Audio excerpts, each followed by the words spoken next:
Let me start with an uncomfortable question. Have you ever looked at your bank account and thought, I make decent money, so why does this still feel hard? Not dramatic hard, not crisis hard, just tight. Bills are paid, you're not behind, but there's no real sense of ease. If someone asked you how much you earn, they might even say, that's a good salary. And yet inside, it doesn't feel good.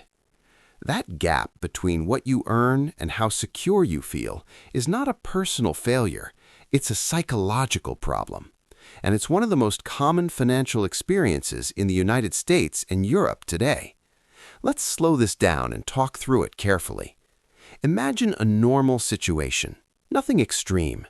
A student who recently started working, a young professional a few years into their career, someone living in a medium-cost city. They earn around $60,000 a year, or 40 to 50,000 euros. On paper, that sounds fine, but after tax, it looks different. In the US, that 60,000 might become 45,000. In Europe, the deductions can be even higher. So now let's walk through a normal month. Rent or mortgage is first, maybe $1,200 or more depending on the city. Then the car payment or public transport, insurance, maintenance, student loans, credit cards, health insurance, utilities, groceries, subscriptions you barely remember signing up for. Nothing here feels irresponsible. This is important because most financial stress doesn't come from wild spending. It comes from normal life. By the end of the month, the money is gone, not blown, not wasted, just allocated. And that's where the confusion begins, because most people believe a simple story about money. If I earn more, this pressure will go away. So you work harder, you get promoted, you change jobs, your income increases, and for a moment it feels lighter. But then something subtle happens. You don't go crazy, you don't buy yachts or designer watches, you just adjust. A slightly nicer apartment, a newer car, more meals out, better groceries, nothing dramatic, just living a bit better. And slowly, quietly, the pressure returns. Sometimes it comes back stronger. At this point, most people turn inward. They think something like, I must be bad with money, or I should be better at budgeting. But that's not the real problem. The real problem is how the human brain reacts to income. Your brain is not designed to optimize long-term financial security. It's designed to reduce short-term discomfort. When you earn more, your brain immediately looks for ways to make life feel smoother, less friction, less inconvenience, less daily stress. A better apartment feels safer. A reliable car feels responsible.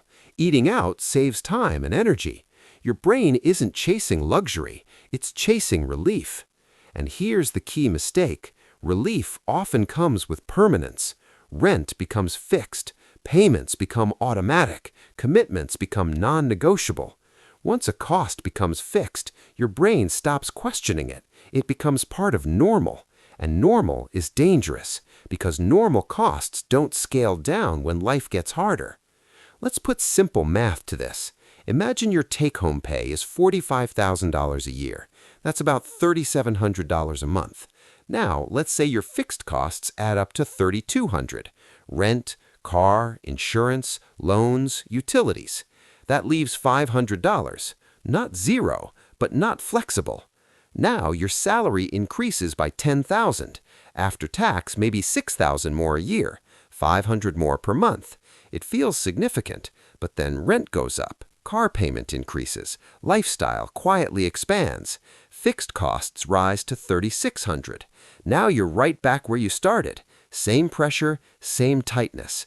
Higher income, same fragility.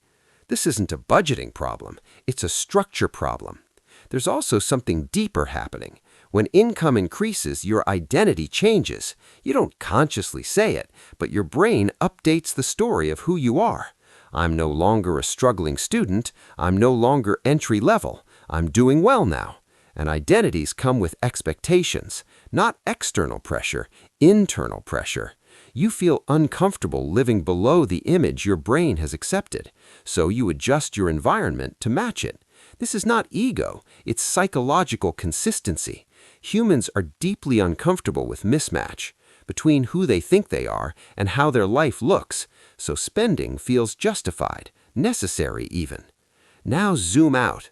This system works beautifully for landlords, banks, and subscription companies. Modern life is designed to convert income into obligations, not savings, not flexibility, obligations. Because obligations are predictable. They don't ask questions, they don't pause, they don't adapt. And once your income is tied up in obligations, your options shrink. You may earn more, but your ability to say no decreases. That's why so many people feel stable but unsafe. Not because they're irresponsible, but because they've built a life where money has no room to breathe. Financially intelligent people don't see money this way. They don't obsess over income. They obsess over margin, how much room is left after life is paid for. They understand something most people don't. Security doesn't come from earning more. It comes from needing less of what you earn. This doesn't mean deprivation. It means control. They are careful about what becomes permanent.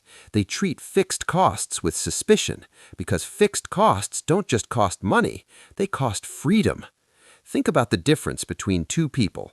One earns a lot, but everything is locked in. High rent, high payments, high obligations. The other earns less, but keeps costs flexible. Who sleeps better? Who can walk away from a bad job? Who can handle an unexpected expense without panic? This is why some people earning modest incomes feel calmer than people earning twice as much. Not because they're smarter, but because their structure is lighter. If this pattern continues long enough, the long-term impact is serious. Savings stay low. Stress stays constant. Every raise disappears into lifestyle. Retirement feels abstract. Security feels distant. Not because of bad decisions, but because of invisible ones. Decisions that felt normal at the time. Here's the shift. Financial clarity isn't about cutting everything. It's about understanding what your brain is doing when money increases. Your brain wants comfort now, stability now, consistency now, but real security is delayed, quiet, unexciting. It looks like unused margin, lower obligations, options. That's why financially intelligent people often look underwhelming from the outside, but feel calm on the inside. If you feel behind despite earning more than before, you are not broken. Your brain is doing exactly what it evolved to do, and the system around you is designed to cooperate with it. Awareness doesn't solve everything, but it changes how you interpret your experience, and that alone removes a lot of unnecessary shame. If this helped you think more clearly about money, subscribe for more calm, realistic conversations like this. No hype, no pressure, just clearer thinking.